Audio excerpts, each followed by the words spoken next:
Hi, I'm Andy, and today I'll be discussing on the applications of indefinite integrals, specifically on its application for velocity.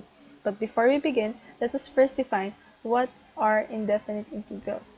So indefinite integrals, by definition, is an integral expressed without limits, and so containing an arbitrary constant, where it is represented by this equation where the integral of f of x dx is equal to f of x plus c, where c is our constant.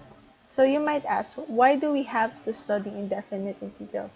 Well, it has many applications, mostly on real-life situations, and is proved to be useful. So some of these applications are for physics, like rectilinear motion, for business and economics, like for profit, cost, and revenue, and life and social sciences. So for us to efficiently and correctly solve for antiderivatives, it is best if we know how to utilize trigonometric identities and have a background on how to solve for derivatives. So our problem for today involves velocity. So a Porsche 997 Turbo Cabriolet can accelerate from a standing start to a speed of negative 0.24 t squared plus 18 t feet per second after t second, where our t is greater than or equal to 0 but less than 40. So we have to find the formula for the distance that will travel from its starting point in its first t seconds, and use that formula to find the distance that the car will travel in the first 10 seconds. So to solve for our first problem, which is to find the formula for the distance that will travel from its starting point in the first t seconds, we need to use the given velocity, which is negative 0.24 t squared plus 18t. You must remember that the antiderivative of velocity is the displacement, or the distance in this case. So we have to integrate negative 0.24 t squared plus 18t dt. So to integrate it, we need to add 1 to the exponent of t and use that exponent as a denominator.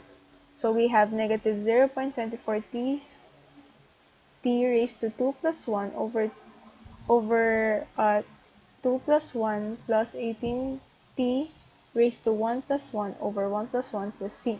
Then we simplify it, it would be negative 0.24 t cubed over 3 plus 18t squared over 2 plus c. So we have our distance formula, but it is not complete yet since we don't have a value for c. So to have a value for c, we need to assume that in 0 seconds, we also have 0 distance. So we let t be equal to 0 and s be equal to 0.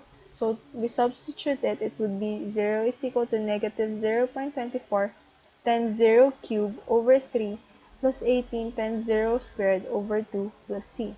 Then we simplify, it would be 0 is equal to 0 plus c, and we have c is equal to 0. So we substitute our value for c to the previous equation. It would be negative 0.24 t cubed over 3 plus 18t squared over 2 plus 0. And we simplify, we have our formula for distance as negative 0.24 t cubed over 3 plus 18t squared over 2. So for the second problem, we use our previous formula to find the distance that the car will travel in the first 10 seconds. So we substitute t, we let t be equal to 10, then we substitute 10 to t, and it would be negative 0.24 times t cubed over 3 plus 18 times 10 squared over 2. Then we simplify, it would be negative 80 plus 900. Then we would get that the distance that the car will travel in the first 10 seconds is 820 feet. So we've finished our problem, we solved our problem, and I hope it proved to be useful to you. So thank you for watching.